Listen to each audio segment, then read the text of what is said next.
Obviously, this is at a time of such tremendous grief and sadness. What makes you smile when you think of Kevin? Just his goofiness, like knowing, I go back in my head and remind myself of things he would say to me when I'm doing certain things. So if I'm laying on the couch watching TV and I'm getting sad, I remember like the jokes that he would make, like, oh my God, stop being so like sad. What do you have to be sad about? Let's go do something. Like, it was always just, he would always be able to make me feel comfortable and just made me laugh like all the time. So those are the things I try to remember when I think of him. Just his infectious personality. Yeah. Tell us about, you see the picture of Kevin in his state police uniform. He looks so young and so full of life. Tell me a little bit about his personality and who he was. He was a huge nerd. Big nerd. Loved Pokemon cards, video games, comic books, Marvel. Every time he would look at his Pokemon cards, he would sit me down and have me go through the whole deck with him. He has boxes upon boxes of Pokemon cards. Pikachu. Yeah. You don't necessarily think of a state trooper and Pokemon all in one sentence. No, you don't. His comic books were all like Batman, Joker, like all the different like superheroes from Marvel. He would read those. He took pride in all of his collections that he had. Yeah. So that's how I would describe his personality. Just a big nerd and a big teddy bear, because he would show the side of toughness and being someone who always knew what to say, like strong person, never showed any emotion on the street, but then when he was with me, he would cry, he would, get upset, like he would be happy, he would just show like a different side that no one would see but me. Yeah. Tell me how you met. So we met at the jail. I started at Essex County in 2022, I think, and so did my brother. We were both in the academy together, and I was on a specific unit. I forget which unit it was at the jail, but we were doing cell searches. Okay. And I started walking around doing the cell searches, and this is how Kevin described it. He said he saw me from a distance and thought that I was a higher up at the jail because I was wearing a different uniform than he was. I was wearing like the khaki pants and a polo shirt. And he goes, oh, she's beautiful. I want to get to know her, but I can't because she's a higher up at the jail. And then that's the whole time we were doing cell searches. He just kept looking at me but didn't want to talk to me because he thought I was a higher up. Yeah. When we went down to the bubble, which is like an enclosed area where you can kind of relax and like look at the cameras and not be on this unit with the inmates, he was down there, and he then realized when I was in the bubble that I'm not a higher up. Yeah. So he offered me a Zyn. Okay. I tried it for the first time, and I felt sick. I was like, this is gross. I'm never doing this again. Yeah. And then he got my number and said, if you ever need a C4 and energy drink, like just let me know, and I'll bring it to you wherever you are. So somehow a jail, doing cell searches, that became sort of a romantic place for the two of you. Yeah, which is ironic because we both like loved law enforcement and everything. So it's like the one place that you wouldn't expect to meet the love of your life is just like in a cell or in a jail or some area like that. Did you know that you were going to fall in love with him? I did. Yeah. Yeah. I knew based on like just our interactions together, how comfortable he made me feel. Like our first date was at Longboards, and before we even got there, he texted me and he said, yeah, do you want to go out with me sometime on a date? And I go, yeah, today.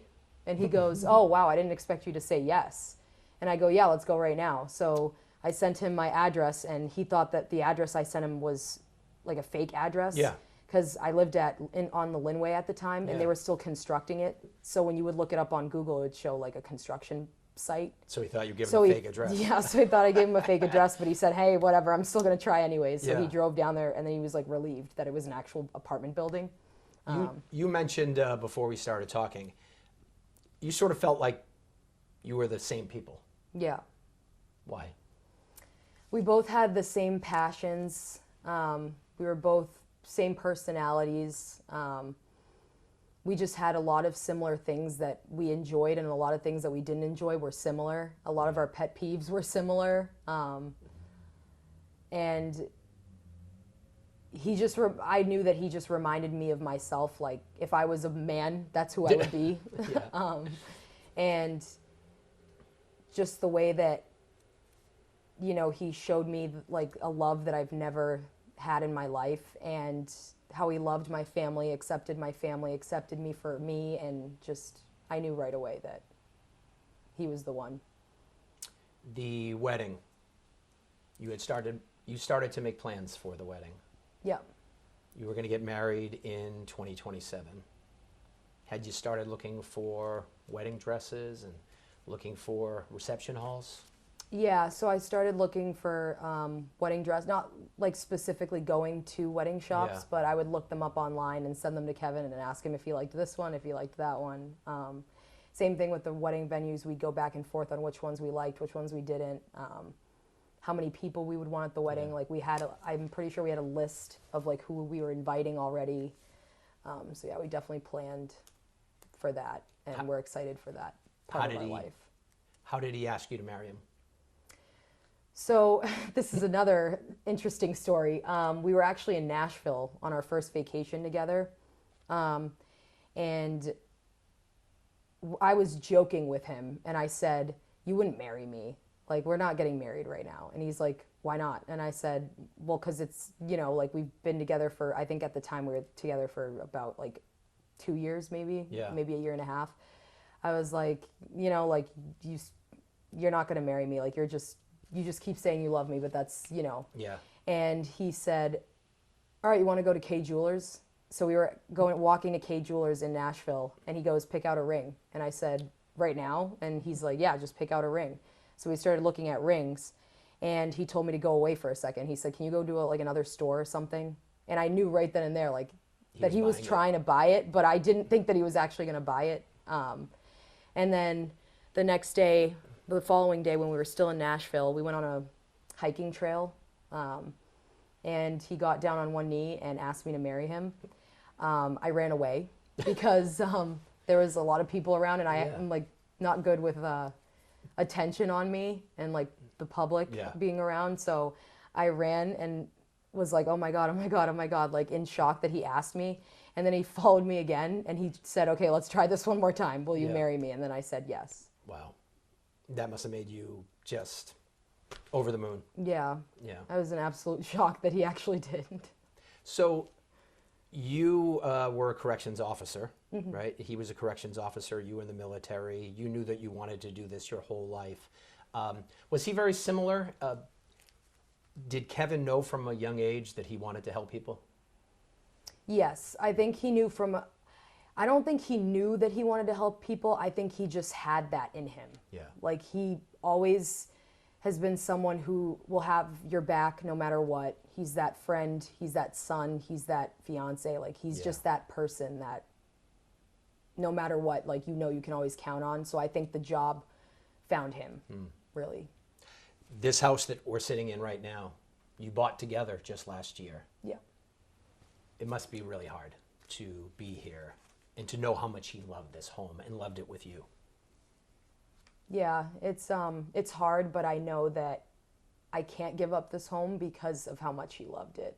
And I don't even consider it my home. I consider it our home, or his home, now that he's not with us anymore. And walking through the house, I just try to remember like the memories we had together. You often hear people who have loved ones in law enforcement talk about the fear of getting that call in the middle of the night or that knock on the door. How did you find out about what happened to Kevin? So we were actually texting back and forth because I could never sleep without him. Whenever he was on a detail at night, I would always be texting him back and forth until I eventually would fall asleep. And that specific night, on May 6th, I was sleeping, and around 1:55 was the last text message he sent me. It said, I'm picking up the cones for this detail and I'm on my way home. And I said, oh boy, like already? And he said, yes. And that was the last text I ever got from him. I got a call from his fellow state trooper, and he just told me that you need to head to the hospital right now. And so I immediately put on whatever I could find, ran out the door, and was speeding to get to the hospital. And, you know, at the time when I was driving to the hospital, I didn't think that, I thought he was alive. I thought that he broke bones or something, or he was hurt pretty bad, but in no way, shape, or form did I think he was dead until I got to the hospital. And then when I got to the hospital, they told me that he passed away. The first thing I asked the doctor was, is he alive? I don't care about anything. Is he alive? And the doctor unfortunately said no. And I just broke down, screaming. So. You loved how courageous he was, but that courage also made you a little nervous at times. Yeah. He would always say that he's invincible, that nothing or no one could ever hurt him other than me. And I told him, like, you can't, like, you're joking, right? Like, you know that you're not invincible. And he'd say, yeah, I know, I'm joking. And whenever he'd go to work, I knew he knew how to do his job and do it very well. So I wasn't always in fear of him passing away because of, you know, forgetting to react to a certain situation. But I just didn't expect him to pass away from this situation, especially since he was known for getting drunk drivers off the road. And, you know, he was really good at conducting OUIs and OUI investigations. Yeah. So you get a text at 1:55 that he's finishing up his detail. He finishes at 2 a.m. 4 minutes later, this happens. Yeah. So is it your understanding that as soon as he heard that there was a wrong-way driver, that he just decided to go right for that spot? Yeah. If I know Kevin, and I know that he turned on his radio to the channel that, whatever channel it was that was bringing in the call, he had probably immediately turned it on and got excited, got that adrenaline rush, and wanted to stop this car.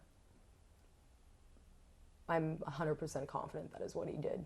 So he went onto that highway knowing the danger, knowing that there was a car on the wrong side of the highway, probably speeding, and that other people were in danger, and said, I got to get out there. Yeah. Is that exactly what you would have expected from him? Yeah. Yeah. That's exactly who he was. Even when we weren't, so this is actually a different story, but we were driving home one day, me, him, and my brother, from a restaurant, and he was off duty. He was not on shift. We drove by a car that was on fire. It was broken down on the side of the road. He stops the car in the breakdown lane, makes sure that he locked the car so that me and my brother were safe, and immediately ran to the car to try to help the guy that was in there, and called the police and made sure that that situation was resolved. Wow. Do you find yourself sort of running through what happened that night? Yeah. A lot of the things I think of that night, I think of what he was doing before he got hit, like what he was thinking about. If he was in pain at all after he got hit. I think about if I told him, don't go to the detail, don't stay home with me tonight, maybe he would have been alive.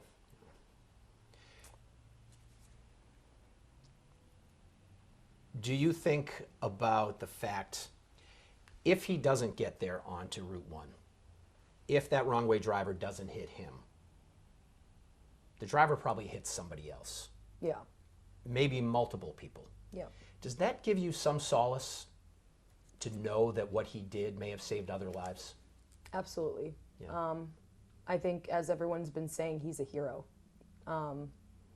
Because I know if it was him, he would say exactly this, that I'd rather it be me than it be that pregnant woman with a child, Yeah. or a mom in a van full of kids. Like, I know he would have rather have been him. Yeah. And it does bring me comfort that he did save a lot of lives that day. The past couple of days, we saw law enforcement from all over the region come together. Couldn't help but to be moved by that visual. What did that mean to you? It meant everything to me to know that this is a community that stands with their fellow officers. Even if they don't know them, they took the time to come and pay their respects and to be part of that ceremony in honor of Kevin's life. And I know for Kevin's mom and his siblings, like, seeing that amount of love and care and support was also very moving for her, as it was for me. Just shows that there are people out there that do still care about law enforcement and know that their job is hard. The flag that's behind you, that was given to you after the funeral, what does that mean to you? So since being in the military, I would see a lot of videos of fallen soldiers who would get the same flag. And I never imagined myself receiving that. But I know that when a family does get that flag, that it means that the loved one that you lost was a hero. They made a sacrifice, and they changed and impacted a lot of lives. So it was really an honor to receive that flag, because I know that that's who he is. Someone who made the ultimate sacrifice, wasn't thinking of anyone but himself, wasn't thinking of himself, was thinking of everyone else. And that's just who he was. So he deserves every ounce of honor, tribute, and that flag over there. Do you, is there anything that you hope can come from this? Anything good that can come from this? I hope that people realize that police officers, law enforcement, any public service job isn't easy, and that even though there are officers in law enforcement who do the wrong thing, there's more that do the right thing. Yeah. There's more good than there are bad, and just realize that life is short. Be with your loved ones. Make sure that you live every day like it's your last, like literally a saying, but and just be kind to one another, because you never know when something like this will happen to you. You were telling me that you would like to honor him. Mm-hmm. How would you like to do that? So the way I would want to honor him is to continue on with his legacy, and hopefully have the opportunity to join state police and do the same job that he was doing and get these dangerous people off the street, just like he did. So you would like to be a state trooper now? Yes. Wow. What do you think that would mean for Kevin? Me and Kevin would always talk about wanting to do the job together. He would always tell me that I'm so smart, that he knows I would be a great state trooper because of how empathetic and impressionable I am with people, and people usually feel very comfortable to open up to me. And I would love to hear about his day every time he'd come from work and tell me about like a stop he did. So, and I would pick his brain a little bit and say like, oh, what would you do in this situation? So he was very excited for me to have the opportunity to possibly join state police. And I think that with his passing, him knowing that I was able to fulfill that dream, that it would mean a lot to him. So hopefully the next time we see you, maybe it'll be graduation day from the academy. I hope so too. Let me just make sure that you've been incredible, by the way. I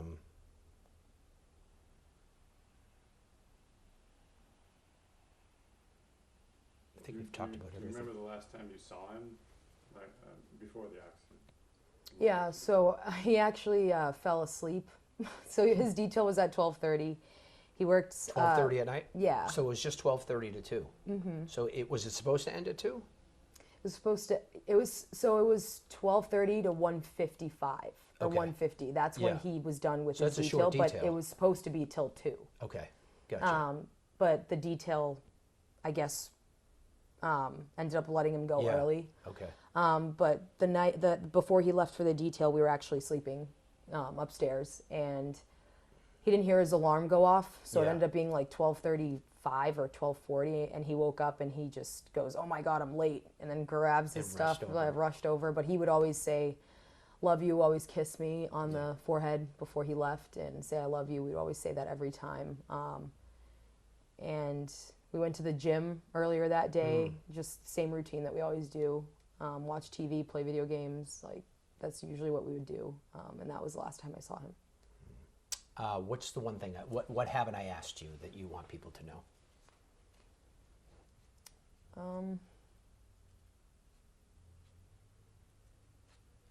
That not everyone is